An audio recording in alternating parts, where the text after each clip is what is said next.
كلا سوف تعلمون كلا لو تعلمون علم اليقين لترون الجحيم ثم لترونها عين اليقين ثم لتسألن يومئذ عن النعيم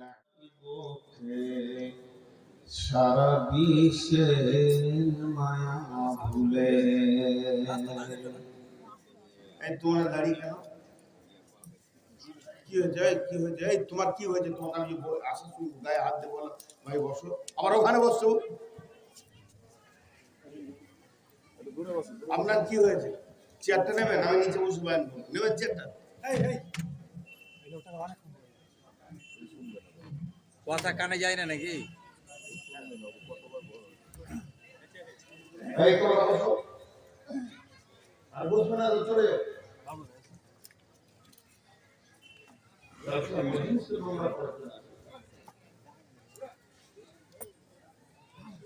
যেদিন তুমি ডাক দেবে মোরে তোমার শীতল কোলে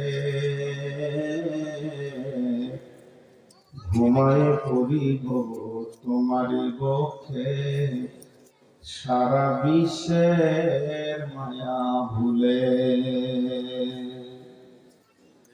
তুমি পেতে দেবে হাই ধুলির জানাবে আদর কত তোমারই মাটিতে ঘুমায়ে পড়িব চিরজনমের মতো রবে না সেদিন পিতার আদর মাতার স্নেহের কোল বন্ধু স্বজনে ব্যথা অনুভূতি শিশুদের কলরব প্রিয়তমার দেবে না মুখে সোহাগ মাখা চুম ঘুমানোর পালা আসিবে দিন নিরালাই ঝুম তুমি মোর সাথী চিরজনমের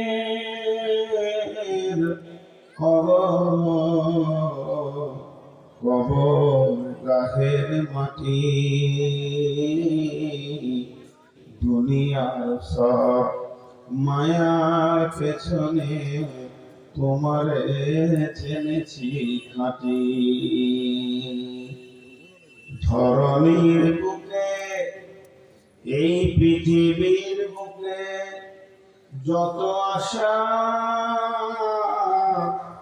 আর রচিন সম্পদ যত তোমারই মাটিতে মিশায়া যাবে হায় আমার দেহের মতো কতজনে এসে স্নেহ মমতায় ডাকিবে নামটি ধরে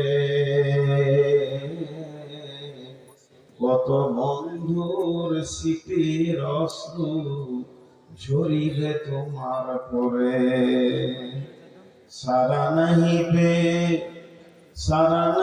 পে ফিরে যাবে তারা আমাকে পেছনে রেখে তুমি হাসিবে সবার কাঁদায়া সবার অশ্রু মেখে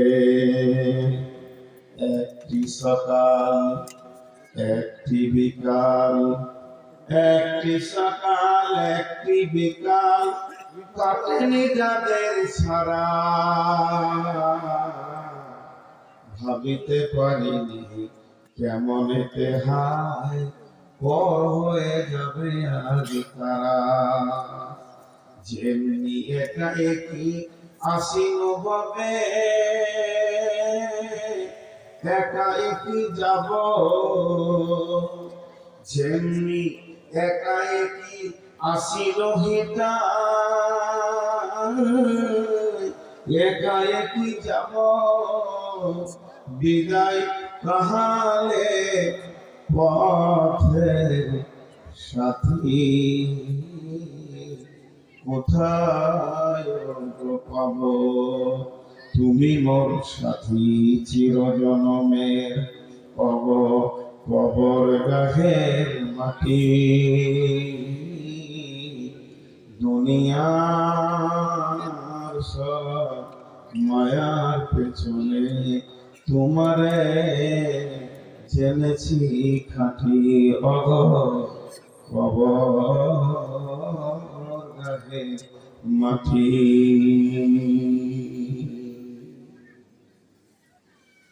শ্রদ্ধেয় সুযোগ্য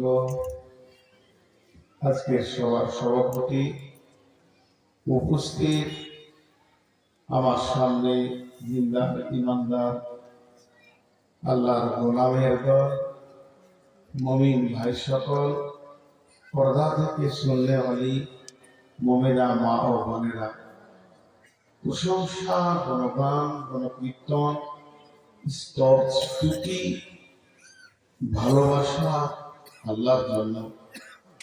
তকদীর, হায়াত, মওত, জান্নাত, জাহান্নাম, ইজ্জত, বেইজ্জত সবকিছুর মালিক আল্লাহ, যার মালিকানায় কোনো অংশীদার নাই, ওয়াহদাহু লা শারীক, তিনি এক একক।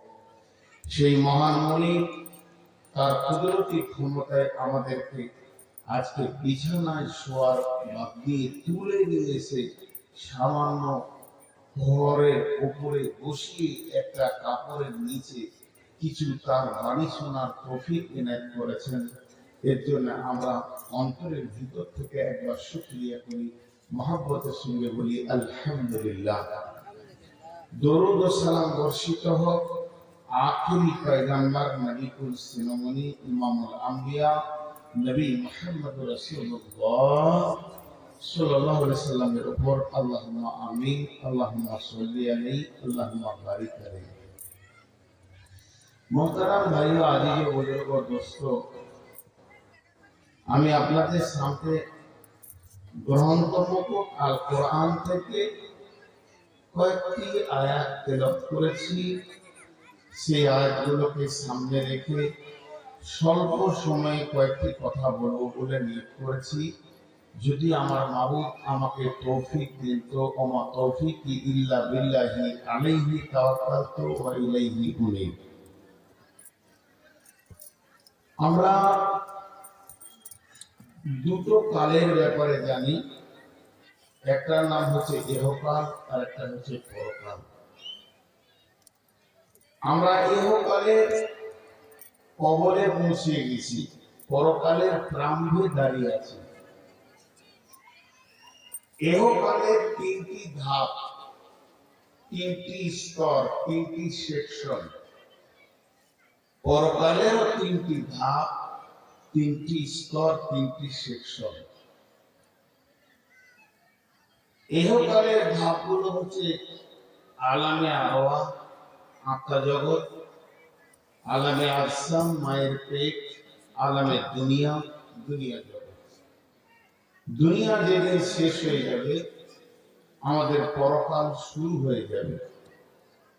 পরকালের যে তিনটি মঞ্জিল আছে, প্রথমটার নাম আলামে বারজাখ, এটা পরকালের প্রথম মঞ্জিল, আল্লাহ রাসূলের ভাষা।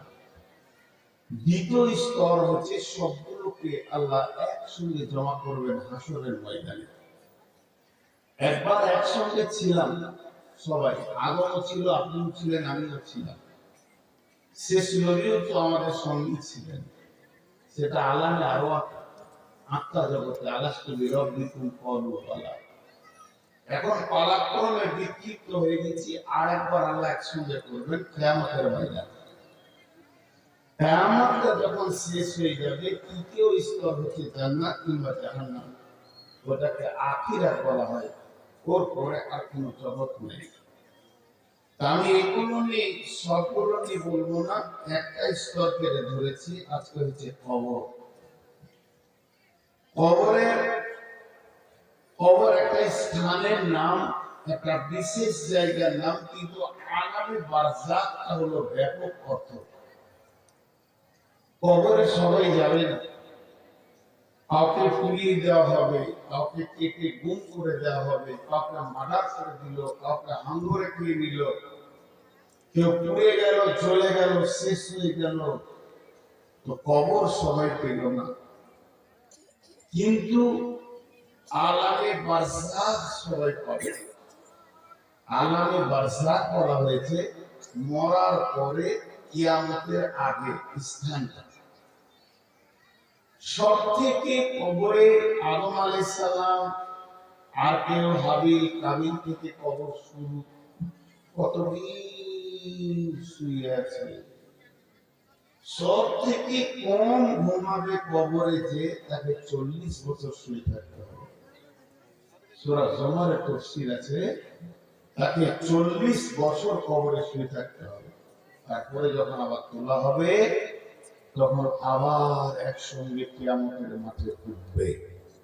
এটা হলো আমাদের সিরিয়াল কথা বললাম। কবর এমন একটি জায়গা যেটা জান্নাতের টুকরো কিংবা জাহান্নামের গর্ত। জান্নাতে গ্রুপ আছে, জাহান্নামের গ্রুপ আছে। জান্নাতে সেকশন আছে, জাহান্নামের সেকশন আছে, কিন্তু কবরের সেকশন নেই। কবর, হাসর আর মওতে কোনো সেকশন নাই। ভালো লোক জান্নাতে যাবে, নেককার লোক জাহান্নাম যাবে না। তার মানে আপনারা বুঝে নিলেন সব লোক জাহান্নাম যাবে না। খারাপ লোক গুনাহগার জাহান্নাম যাবে, জান্নাত যাবে না।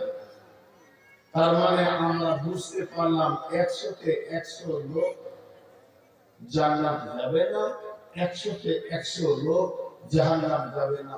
জান্নাত জাহান্নামের গ্রুপ আছে, বিভাজন আছে। একজন খারাপকে গ্রহণ করবে, একজন ভালোকে গ্রহণ করবে। একজন খারাপকে নেবে না, একজন ভালোকে নেবে না। কিন্তু মত, মাতাল হোক, চোর হোক, লম্পট হোক, লাফাঙ্গা হোক, লুচ্চা হোক, বেঈমান হোক, বদকি হবে, নামাজি হোক, ওলি হোক, দরবেশ হোক, তেলাওয়াত করনেওয়ালা হোক, তাহাজ্জুদ করনেওয়ালা হোক, বদকি হবে, মতে সেকশন নেই। খবর ইমানদার যাবে, বেঈমান যাবে, চোর যাবে, লম্পট যাবে, তাহাজ্জুদ করনেওয়ালা যাবে, কোরআন তেলাওয়াত করনেওয়ালা যাবে, গান করনেওয়ালা যাবে, বেঈমান, লুচ্চা, লাফাঙ্গা সব কবরে যাবে। রাঙ্গি দেশটা কবরে যাবে। এর কোনো সেকশন নেই। কিয়ামতের ময়দান ইমানদারকে উঠতে হবে, বেঈমানকে হালাত চেঞ্জ থাকবে, কিন্তু উঠতে হবে। এখানে যতগুলি লোক আছি, আমরা একজন বুকে হাত দিয়ে বলতে পারবো না যে আমি যাব না, আমি যাব না, আমি যাব না। এরা বলতে পারবেই না। একজন একটা উদাহরণ দিই। পৃথিবী বড় বিড়ম্বনা, বিড়ম্বনা। আরেকবার বলছি বোঝানোর জন্য, পৃথিবী বড় বিড়ম্বনা। এই কথাটা যদি বুঝেন তাহলে সব বুঝে যাবে। বিড়ম্বনা, একটা উদাহরণ দিব। আমি আজকে রাজারাম চকের মাদ্রাসার মেহমান, আমাকে খাওয়াতে বসেছেন। এই মাদ্রাসার শিক্ষকেরা মেহমান হিসেবে খাওয়াচ্ছেন। আমি আলিম নয়, আগে বলে দিচ্ছি, আমাকে বড় আলিম মনে করবেন না। যদি আমাকে আলিম মনে করেন, আপনি ধোকায় ফিরে আসেন। অনেক কাগজের কাছে মনে জানি। তো আমি রুটি খাবো না, ভাত খাবো। রুটি খাবো না, ভাত খাবো। যিনি খাওয়াচ্ছেন উনি বলছেন ভাতই নেই। এবার কেমন জানটা চলছে আমার, যে রুটি খেয়েছি, জান জ্বলছে যে রুটি খেয়েছি। এটা উদাহরণ দিচ্ছি, ভাবে না যেটা বলেছি। এটাকে বলে বিড়ম্বনা। মন চাইছে না, খেতে হচ্ছে। ঈদের একটা রাস্তা আছে, আমি রুটিটা না খেয়ে যদি উঠে চলে যাই, কাল বাড়িতে যদি ভাত দেতা পেয়ে যাবে। তো আল্লাহ কিছুগুলি জিনিস করে রেখেছে, আপনার মন চাই চাই না চাই, আপনাকে ভালো লাগো চাই না লাগো, হবে হবে হবে। আমার এগুলো সাদা কালো ছিল সব, আপনাদের এলাকাতেই কালো ছিল আজ থেকে 15-20 বছর আগে, 24 বছর ঘুরছি এই রাস্তায়, কিন্তু সাদা হচ্ছে। আমার মন চাইছে না যে সাদা হবে হবে। একদিন চশমা ছাড়া কোরআন পড়েছি, এখন কোরআন পড়তে গেলে চশমা আগে নিতে হবে। হবে, তুমি মানো চাই না মানো, আমি আল্লাহ তোমাকে যে রাস্তায় ছেড়েছি এগুলো হবে। আমি যদি আমি আমি যদি মানে কোটবাড়ি থেকে মালদা যাই, তো আলমপুর পাবো, আর কি পাবো, আর কি পাবো, স্টপেজ গুলো পাবো। আসবে, আমরা যখন কবরের যাত্রী, আমাদের সামনে এগুলো আসবে, কালো সাদা হবে, দাঁতগুলো খুলে পড়বে, চোখে কম দেখবো, হাত পা কাঁপবে। আমার 390 সুগার, এটা উঠতে আমার ভয় লাগছে, পা কাঁপছে কেন? 390 সুগার। আমার মতো একটা মানুষ 54 বছর বয়স দপ করে হেঁটে এসে উঠে গেল না, আমি রাত জেগেছি, আমাকে কমিটি 22 বছর রাতে শেষে দিয়েছে, কোনোদিন প্রথমে দেয়নি। রাত জাগতে দেহকে শেষ করে 390 সুগার নিয়ে আজকে উঠেছি। পানির বোতল সাথে নিয়ে, এই দেখেন দাঁত জিভ শুকিয়ে যাচ্ছে, পানি খেতে হবে। এ মানবিন না আল্লাহ, এই রূপে আমাকে হাঁটাবে, এই রূপগুলো আমি দেখতে পাবো। বড় বিড়ম্বনা, বড় বিড়ম্বনা। অনেকে আবার মানতে পারছে না যে কালি লাগাচ্ছে, কালো কালি মানে বাছুর হবে, সাদা হয়ে গেছে, এবার কালো কালি দিয়েছে, গোড়াটা আবার সাদা হয়ে বেরিয়ে গেছে, সিম্পার দিয়ে তখন আরো খারাপ লাগছে। কিন্তু তুমি মানো চাই না মানো, আল্লাহ তোমাকে যে রাস্তায় ফেলেছে তোমাকে যেতেই হবে। এখন একটা আয়াত হবে, আমি ক্লাসে আয়াতটা কি, যে আয়াত আপনাদের সামনে বলি। আল্লাহ বলছে, বিসমিল্লাহির রহমানির রহিম, أي شيء خلقه من أي شيء خلقه من نطفة خلقه فقدره ثم السبيل يسره ثم أماته فأكبره ثم إذا شاء أنصره। সত্য ঘটনা শুনেছি, এটা উদাহরণ হিসেবে তর্জমা করবো, কাজে লেগে যাবে। আমার এলাকাতে দুটো সময়ের লড়াই চলছে। একবার আমার এলাকার কথা বলছি, বীরভূম সীমান্ত বর্ধমান চলছে, সাড়ে লড়াই পর্যন্ত পার্টি দিয়ে তার লড়াই। একজনকে চ্যালেঞ্জ দিতে, তুই যা খাবি খেয়ে এলে, যা করবি করে এলে, তোকে 1 মাসের মধ্যে দুনিয়া ছাড়া, তোকে 1 মাস লাগবে আমাকে দুনিয়া ছাড়তে। তখন ওই আবার ওকে পাল্টা দিচ্ছে, তুই তো 1 মাস বললি, তোকে আমি 3 দিন টাইম দিলাম, যাবি খেলে, যা খাবি খেয়ে, 3 দিনের টাইম দিচ্ছে। কে আগে মরবে কে পরে মরবে এটা আল্লাহ জানে। যে 3 দিন টাইম দিয়েছে, 4টা 5টা গুন্ডা ভাড়া করে নিয়েছে, সে নিজে সহ বোম মানছে গোপনে, নদীর ধারে একবারে ঘরের বনের ভিতরে বোম মানতে গিয়ে বোম ফুটে গেল, সব মাস করে। তো চ্যালেঞ্জ থেকে তুই আগে ফুটে গেলি, জি, কিন্তু শুনালেন বন্ধু এলে, ও আমার মা, ওরে আমার বোন, ওরে আমার বিটি, কানগুলোকে 1টা মিনিটের জন্য একবার মাইকের দিকে দেন। আপনাদের যত চ্যালেঞ্জ আছে, হতেও পারে নাও পারে, সমস্ত চ্যালেঞ্জগুলি শেষ হয়ে ধ্বংস হয়ে যাবে, কিন্তু আমার আল্লাহ বলছেন তোদেরকে আমি এমন একটা রোগে ছেড়ে দিয়েছি, তোরা ঠিক এসে কবরে ঢুকে যাবি। মার্বেল গুটিকে যেমন খেলোয়াড়রা গিয়ে দিয়ে গুটি করে কবরে মানে গর্তে ফেলে দেয়, ওই রকম পৃথিবীর যত মানুষ আমি তৈরি করেছি তাদের একটা রাস্তার গতি করে দিয়েছি, তুই ঠিক কবরে ঢুকে যাবি। ওই কথাটা আল্লাহ বলছেন, এক কথায় অনেকগুলো কথা বলে দিলেন। মিন আইয়িশাইইন খলাকাহু, তোদেরকে আমি কোন জিনিস থেকে বানিয়েছি তুই জানিস কি? মিন নুতফাতিন খলাকাহু ফাকাদ্দারা, তোদেরকে আমি বীর্য থেকে বানিয়েছি, নারীর বীর্য পুরুষের বীর্য থেকে বানিয়েছি। তোরা যে গেটটা দিয়ে পৃথিবীতে এসেছিস ওটা লোহার গেট নয়, স্ট্যান্ডার্ড স্টিলের গেট নয়, ওটা কাঠের গেট নয়, এরকম করে খুলে দিয়ে দুনিয়াতে চলে এলি, ওটা হচ্ছে পেশাবের রাস্তা। তোকে মুখ দিয়ে বের করিনি, কান দিয়ে বের করিনি, নোংরা জায়গায় যেদিকে তোর মা পেশাব করে ওই রাস্তাটা তোকে বের করার রাস্তা দিয়েছি। তুই দুইবার পেশাবের রাস্তা দিয়ে বের হয়েছিস, একবার শুক্রাণু হয়ে বাপের রাস্তায় বেরিয়েছিস, আর একবার শুক্রাণু জীবাণু মিলে পুঁচলা হয়ে তুই বেরিয়েছিস মায়ের রাস্তায়। আর ওই রাস্তাটা এত সংকীর্ণ, ওটাকে আমি আসান করে দিয়েছি, ওটাকে তোর বেরোনোর ফর্মুলাটা আমি ব্যবহার করেছি। সুম্মা সাবিলা ইয়াসসারা সুম্মা আমাতাহু ফাআকবারা, এরপরে আমি তোদেরকে মারবো আর কবরে ভরবো, আমি তোদেরকে মারবো কবরে ভরবো।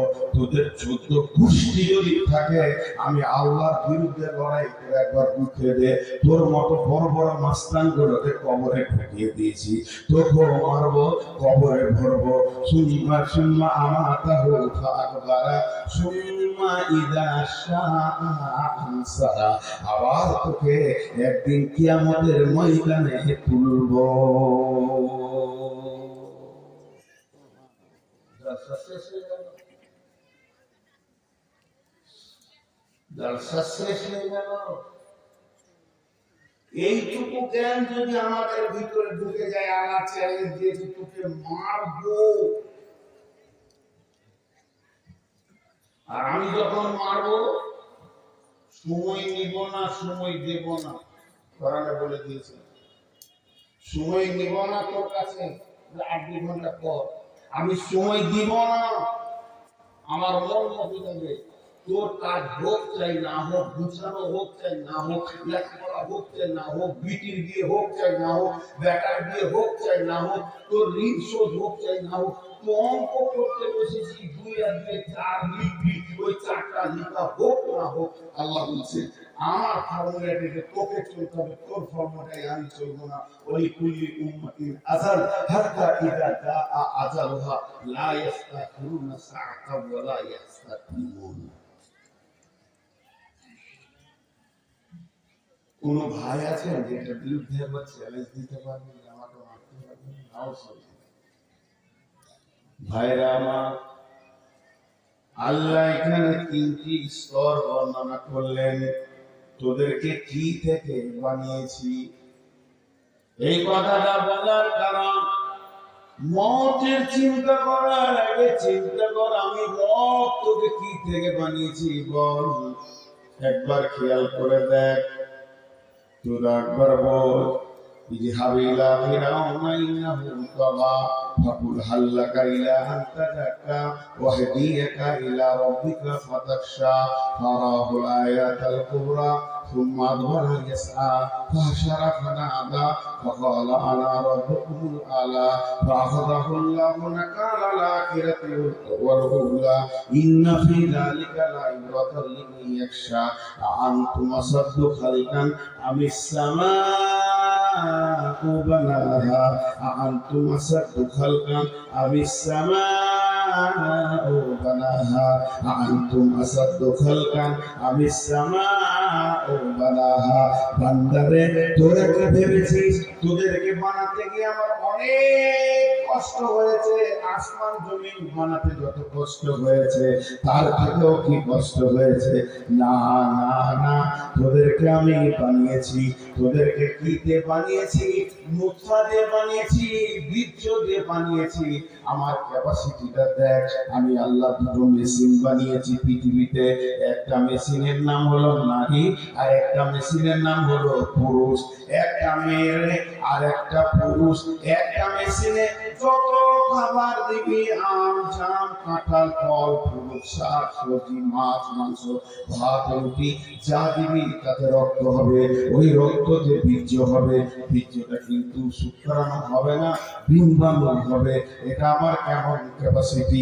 শুধু তাই নয় রে বান্দা, ওই একই হাড়ির খাবার, একই গাছের ফল, একই শাকসবজি পুরুষ নামে মেশিনে যখন ভরে দিবি, তার থেকে রক্ত হবে, রক্ততে বীর্য হবে। এই বীর্যে শুক্রাণু হবে না, এই বীর্যে শুক্রাণু হবে, ডিম্বাণু হবে না।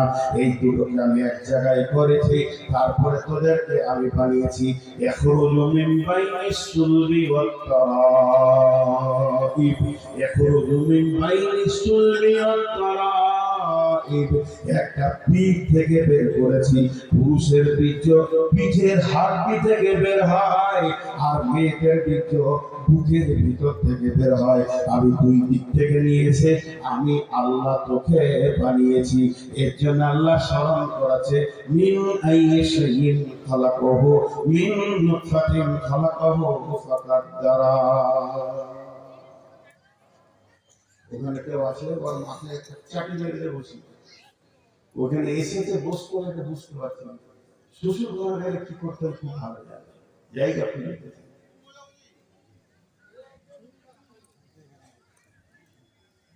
আর বসলি যাও,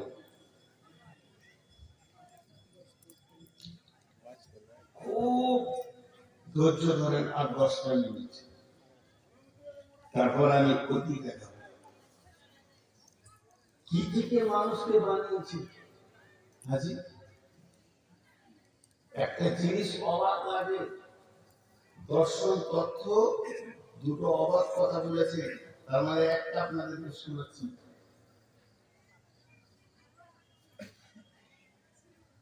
আল্লাহ তাআলা সূরা নাহলে কি বলেছেন? বিসমিল্লাহির রহমানির রহিম, হাল আতা আলাল ইনসানি হিনুম মিনাদ দাহরি লাম ইয়াকুন শাইয়াম মাযকুরা। এই একটা গরম করে বের করবেন আপনারা। হাল আতা আলাল ইনসানি হিনুম মিনাদ দাহরি লাম ইয়াকুন শাইয়াম মাযকুরা। ও আমার বেটি দল, এখানে যতগুলো আমার বেটি আছেন, এক কলম যদি স্কুলে পড়েছেন একবার হিসাব করেন, আমাকে যে হিসাবটা করেন। আল্লাহ বলছেন, নূর মোহাম্মদ তোর বয়স কত? তোকে তো এখন দুনিয়া চিনছে, মালদা মুর্শিদাবাদ চিনছে, তোকে চিনছে পশ্চিমবঙ্গ ঝাড়খণ্ড বিহার উড়িষ্যা মেঘালয়, তোকে চিনছে ত্রিপুরা আসাম, তোকে চিনছে আপনার কিনা সিকিম, তোকে চিনছে নেপাল ভুটান।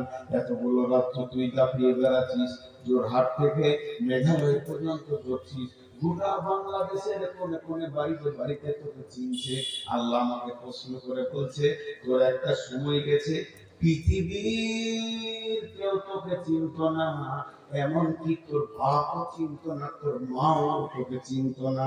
ওই সময়টা তোর কোথা কেটেছে বল? অবশ্যই কেটেছে। আল্লাহ কোরআনে বলছে, হাল আতা আলাল ইনসানি হিনুম মিনাদ দাহরি লাম ইয়াকুন শাইয়াম মাযকুরা। সবাই একবার মাথাটা খালি করেন, হাত দুটো ধরে বলছি, ব্রেন খুলে যাবে এখানে। সেটা কি? আমার বয়স 54। আল্লাহ বলছে 55 বছর বয়সে পিছিয়ে, 54 বছর আরেক বছর আগে। আমি উত্তর দিলাম, মায়ের পেটে ছিলাম ভ্রূণ, মায়ের পেটে ছিলাম 1 বছর আগে। তখন থেকে আমার বয়স গণনা হয়নি, আমার গণনা হয়েছে জন্মের পর। তোর যদি এখন 54, 55 বছর আগে তুই কি ছিলি? আমি উত্তর দিলাম, আল্লাহ মায়ের পেটে ভ্রূণ হয়ে 1 বছর কাটিয়ে দিয়েছি, 9 মাস 10 দিন। আল্লাহ বলছে বল তার আগের বছরে কি ছিলি? হালকা করে বুদ্ধি করে বলছি, তার আগে মা এবং বাপের রক্তের ভিতরে আমি ছিলাম, সেখান থেকে আপনি কুদরত করে এনেছেন। আল্লাহ তাবারাক ওয়া তাআলা বলছে আরো 10 বছর পিছিয়ে যা, তুই কোথায় ছিলি? আমি জানি যে আমি ছিলাম না, কিন্তু কোরআন বলছে না, দীর্ঘ লম্বা সময়, কয়েক হাজার কোটি বছর আমার বয়স, 1-2 বছর নয়, সবাই হিসাব করলেন কয়েক হাজার কোটি বছর বয়স। কোরআন বলছে, তার মানে শুনলেন, হাদিসের মধ্যে আছে আমার তকদীরকে লেখা হয়েছে কখন? এই পৃথিবী সৃষ্টি করার 50,000 বছর আগে। পৃথিবী যখন সৃষ্টি হয়নি, যেদিন সৃষ্টি হয়েছে সেই দিন থেকে 50,000 বছর আগে আমার তকদীর লেখা হচ্ছে, মানুষের তকদীর লেখা হচ্ছে। আল্লাহ প্রথমে কলম বানালেন, কলম বানানোর পর লিখতে শুরু করলেন নূর মোহাম্মদ কবে জন্ম নিবে, কবে স্কুলে পড়বে, মাদ্রাসায় পড়বে, মৌলবি হবে, আস্তে আস্তে বড় হবে, প্রচার হবে। সেই দিন আমার তকদীরে লিখে দিয়েছে 2025 সালে 9 তারিখে।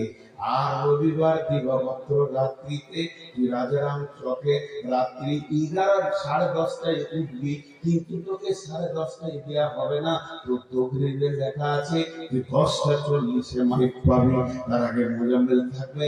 এই কথাটা কখন লেখা হয়েছে? এই কথাটা লেখা হয়েছে পৃথিবী সৃষ্টি হওয়ার 50,000 বছর পূর্বে। তাহলে আল্লাহ তকদীরে যদি বিশ্বাস থাকে, তাহলে আমার মাঝে জীবনটা কোথায় কাটলো?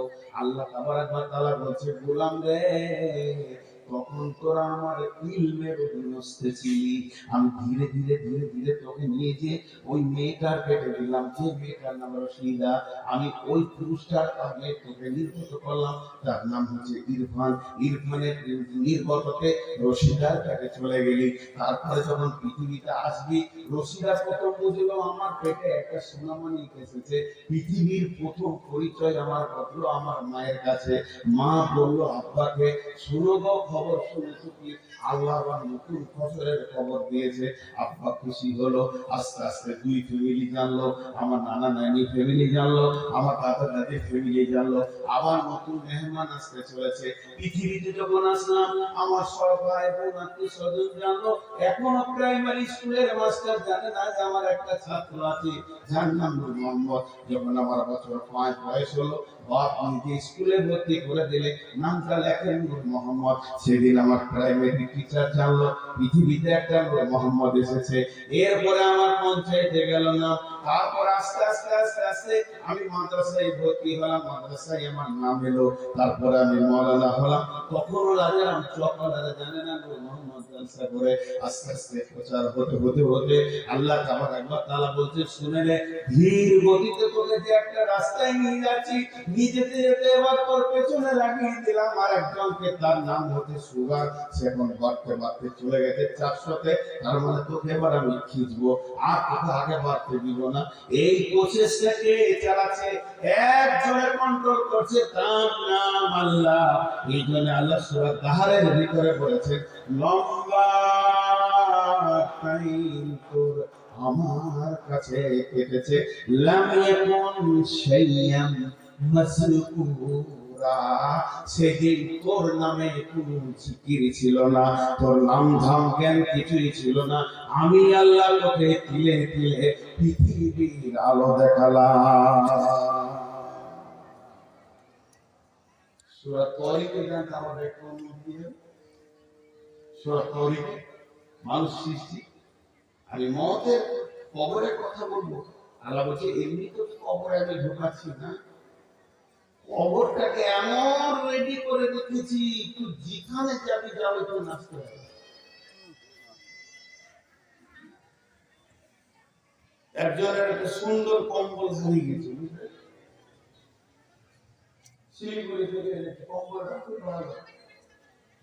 পরশু দিন আমার জুতো হয়নি, জুতোর দাম যা হবে খুব মহব্বতের জুতো ছিল। আজকে গোটা কালিয়া চোখ জুতো আমার ঘুরিয়ে আনতে ডাকবার, ওই জুতো পেয়েছিল আমার মন ভরছে ছিঁড়া জুতো নিয়ে চলছে। কার যে পছন্দ হলো ওই তো দিলে দেখাচ্ছেন বিনুর মোহাম্মদের মালে কি কেটে পড়বে আমি যার সাথে চিনলে বলে এখন জুতো সাথে ইউটিউবে দেখা যত দামি মাল হবে জুতো ছাড়বে না তো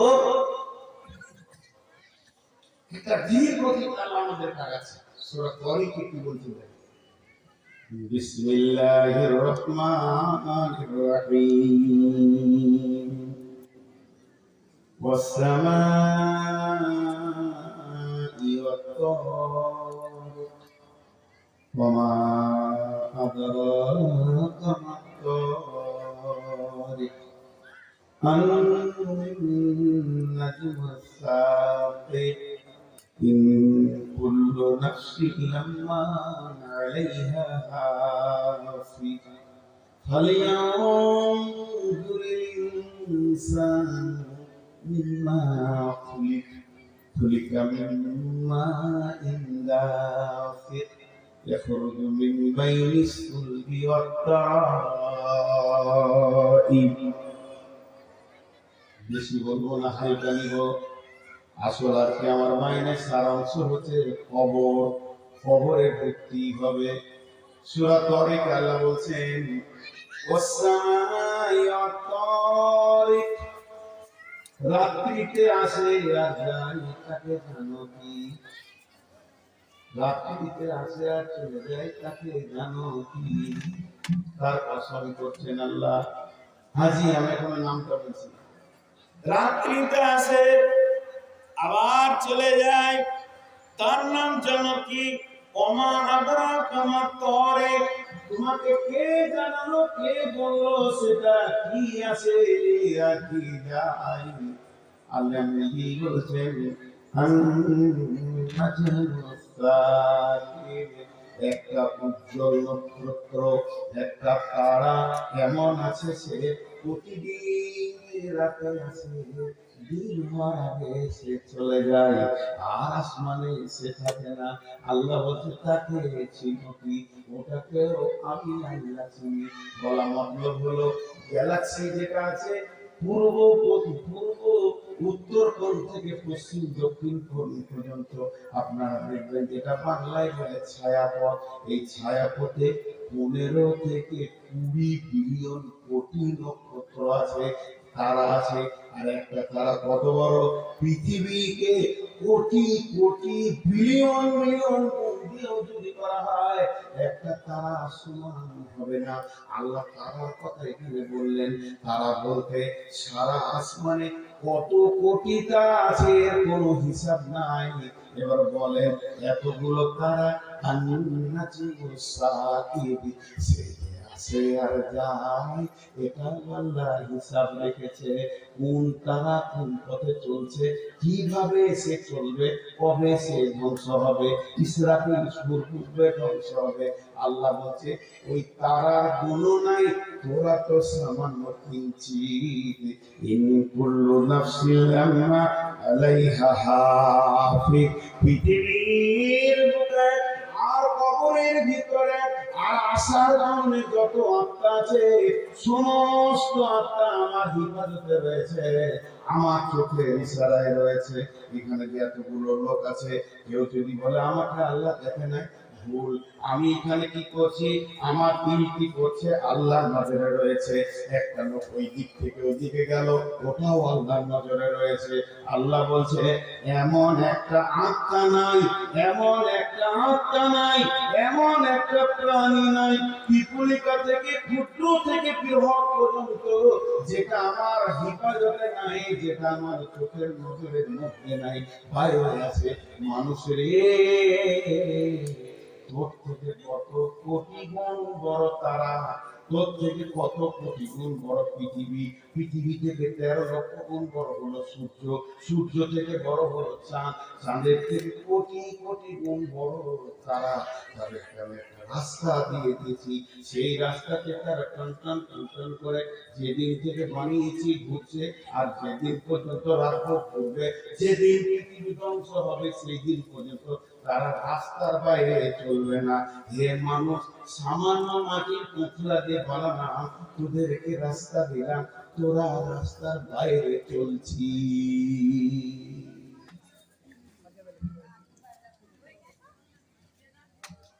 তোরা রাস্তার বাইরে চলছিস। সূর্য এত বড়, সে আল্লাহর দেওয়া রাস্তায় চলছে, একটু পদস্খলন করেনি, তোদেরকে দিয়েছে রাস্তা। যাই হোক, সৃষ্টির দিকে আগাচ্ছিলাম। এবার বলছে সুম্মা সাবিলা ইয়াসসারা সুম্মা আমাতাহু ফাআকবারা, মেরে তোদেরকে কবরে দিবই। হযরত ওসমান গনি ইসলামের দ্বিতীয় খলিফা যখন কবরের কাছে যেতেন বা কবরের কথা শুনতেন তো অধর নয়নে কাঁদতেন, আর দাড়ি পর্যন্ত ভিজে যেত।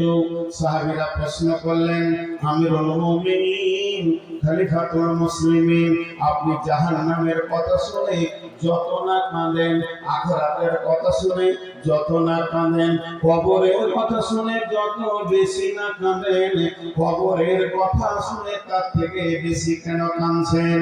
হযরত ওসমান গনি বললেন, বন্ধু, আল্লাহর নবী বলে গেছেন আখিরাতের প্রথম মঞ্জিল হলো কবর। এই কবরে যে বেঁচে যাবে সব জায়গায় সে বেঁচে যাবে, আর কবরে যে ধরা খেয়ে যাবে সে ধরা পড়লো তো পড়লো, আল্লাহর কবরে পড়ে যাবে। অতএব কবর একটি এমন জায়গা বন্ধুরে, এর ভিতরে সকলকে ঢুকতেই হবে এবং হিসাব দিয়ে বেরিয়ে যেতে হবে। আল্লাহর নবী বলছেন, বিসমিল্লাহির রহমানির রহিম, ইযা উদিয়াল মাইয়িতু ফিল কবরি আতাহু মালাকানি ফায়াকুলানি মান রাব্বুকা মা দীনুকা ওয়া মান নাবিয়ুকা। মানুষ শুনে নাও, যখন মানুষকে নিয়ে গিয়ে কবরে শুইয়ে দেওয়া হয়, কবরে শুইয়ে দেওয়ার পর আতাহু মালাকানি, তখন দুইজন ফেরেশতা ওখানে আসে। সেই দুইজন ফেরেশতা একই সঙ্গে দৌত কণ্ঠে প্রশ্ন করে, মান রব্বুকা মা দীনুকা ওয়া মান নাবিয়ুকা, তোমার রবকে, তোমার দ্বীন কি, তোমার নবীকে। যে লোকটা ঠিক ঠিক উত্তর দিয়ে দেবে, আল্লাহ বলবেন, বান্দা আমার সত্য আছে, কথা সত্য কথা বলেছে, সত্য কথা বলেছে। একটা কাজ করা, বান্দার জন্য জান্নাতে যত রকম ফেসিলিটি আছে ফেরেশতা তুমি পৌঁছে দাও। বন্ধুরে আমার, কিন্তু প্রথমেই যে উত্তর দিতে পেরেছে তার জন্য জাহান্নামের আগুনের দরজাটা খুলে দেওয়া হবে। দাও দাও করে আগুন জ্বলছে, একটা আগুন আর একটা আগুনের সঙ্গে লড়াই করছে, ছিঁড়াছিঁড়ি করছে, মেঘের গর্জন মারছে। তখন ফেরেশতা বলবে, ও আল্লাহর গোলাম, জাহান্নামকে একবার নয়ন ভরে দেখে নাও, এটা ছিল জাহান্নাম। তুমি যদি উত্তর না দিতে পারতে তোমার ঠিকানা হয়ে যেত ওখানে। আল্লাহ তোমাকে রহম করেছে, আল্লাহ তোমাকে দয়া করেছে, আল্লাহ তোমার উপরে মেহেরবান হয়েছে, তুমি উত্তর দিতে পেরেছো, বিধায় ওই জায়গাটা থেকে তুমি চিরদিনের জন্য বেঁচে গেলে। এবার যে লোকটা উত্তর দিতে পারবে না, আল্লাহ আদেরে, আমি তো কিছুই বুঝি না, আমি কিছুই জানি না, আল্লাহ তাবারক তখন বলছে, ওর জন্য আল্লাহ বলবেন, এটা আমার মিথ্যুক বান্দা, ওর জন্য জাহান্নামের ফেসিলিটি করে দাও, সমস্ত কিছু করে দেওয়া হবে, কিন্তু এক নজর জান্নাতকে দেখানো হবে। জান্নাতকে এক নজর দেখে বলা হবে, ও হতভাগা বেঈমান, পৃথিবীতে তুমি দিন মাননি, আল্লাহ মাননি, দিনের উপরে চলনি, এই জন্য তোমাকে এরকম সুখের জায়গা থেকে চিরদিনের বহিষ্কার করা হচ্ছে। এই আফসোস করবে এবং ওকে কবরে আযাব শুরু হয়ে যাবে। কবরে সবকিছু আযাবের ব্যবস্থা আছে, দিয়ে দেবে। বন্ধুরা আমার, এর নাম কবর। বিশ্বনবী বলেছেন, আমি মনে করেছিলাম দোয়া করব, হে আল্লাহ, কবরে আযাব আমার উম্মতদেরকে তুমি জানিয়ে দাও, কবরে আযাবকে বহির প্রকাশ করে দাও, যেন পৃথিবীর মানুষ যেন বুঝে নেয় কবর কি। আমি ভয় করলাম কিসের ভয়, আল্লাহ তাদাফানো, আমি এমন ভয় করলাম আল্লাহ তাদাফানো, যদি ওটা প্রকাশ হয়ে যায় মানুষ আর মানুষকে দাফন করতে পারবে না, কবরে রেখে আসতে পারবে না। আমি তাই জন্য তোমরা বুঝতে পারো না কবরে রাজা বলো বড় সত্য। কবর যেটি হলো আল্লাহ বলছে আমি বানিয়েছি, পৃথিবীতে এনেছি, কবরের ব্যবস্থা করেছি। ওই যে কথাটা বলছিলাম যে একদিন কম্বল হারিয়ে গেছে, কম্বল গোরস্থানে বসে আছে, চুপ করে গোরস্থানে বসে আছে। আর চাচা জিজ্ঞেস করছে রে বেটা কি হলো, গোরস্থানে গেলে তোর কাজকর্ম নাই, কবরের পাশে বসে আছিস না, দাদা দাদিকে মনে পড়েছে এসেছিস। চাচা ওই যে একটা কেরল গেছিলাম কাজ করতে, তো একটা কম্বল কিনে নিয়েছিলাম, লাল কম্বল ভালো, ওটা রাতে চুরি করে দিয়েছিলাম, ওই জন্য গোরস্থানে এসেছি। মাথা কোনো হুঁশ আছে, কবরের মরারা চুরি করবে, যার সাহস হবে না মাইকে বলতে বলো তাহলে পেয়ে কম্বলটা পেয়ে দিয়ে দেবে। গোরস্থানে মরারা নিবে, তোর হুঁশ হবে না। তখন বলবে চাচা আমার হুঁশ ঠিক আছে, তোমার এই হুঁশ ঠিক আছে। কম্বল নিয়ে তোর পিছিয়ে আমি তারা দেখবো ক্লান্ত হয়ে যাবো, জিঠা যাবে না এখানে আসবি, ও যত দূর দৌড়বে দৌড়বে, এখানে ওকে পার হতেই হবে, আমার কম্বল ওকে দিয়ে যেতে হবে। ঠিক গেটে বসে আছি আমি। তো ঘটনা হচ্ছে পৃথিবী তুমি যতই সফর করো, খবর একদিন ভর্তি হবে, মন চাইছে না চাই। বন্ধুরা আমার, আল্লাহ তাবারক ওয়া তাআলা নবী বলছেন যখন কোন মাইয়িত হয়ে গেল আপনি খবর পেলেন, মুসলমানের উপরে মুসলমানের হক পাঁচটা, তার মধ্যে একটা হলো দুদাতুল দাওয়া, ইত্তেবাউল জানাইজা, জানাজায় শরীক হও, জানাজায় তুমি যাও। তাহলে এবার একটা ব্যক্তি রাজারাম চকে মারা গেছেন, হাজী সাহেব মারা গেছেন, অত্র এলাকার লোক সব জানাজায় এসেছে। বিশ্ব নবী ঘোষণা দিচ্ছেন যারা জানাজায় এলো প্রত্যেকটি লোক এক উহুদ পার করে নেকি পাবে, যত বড় লোক তত উহুদ পার নেকি পাবে। আর যদি দাফন কাফন সমস্তকে কমপ্লিট করে যায় তাহলে 2 উহুদ পার নেকি পাবে। তার মানেটা কি? তার মানেটা কি? সবাই যেন এই নেকির লোভে জানাজাতে হাজির হয়। এখানে একটা তথ্য কথা বলছি, 5 মিনিট উঠবেন না কেউ। যে লোকটা মারা গেল তার কিছু লাভ নাই, তার কিছু লাভ নাই, তার কিছু লাভ নাই। যদি বিশ্ব নবী বলতেন জানাজায় যত লোক আসবে সবারই তরফ থেকে একটা উপহার দেখি ওই জানাজা মাইয়াটা পাবে, তাহলে তো অনেক লাভ ছিল।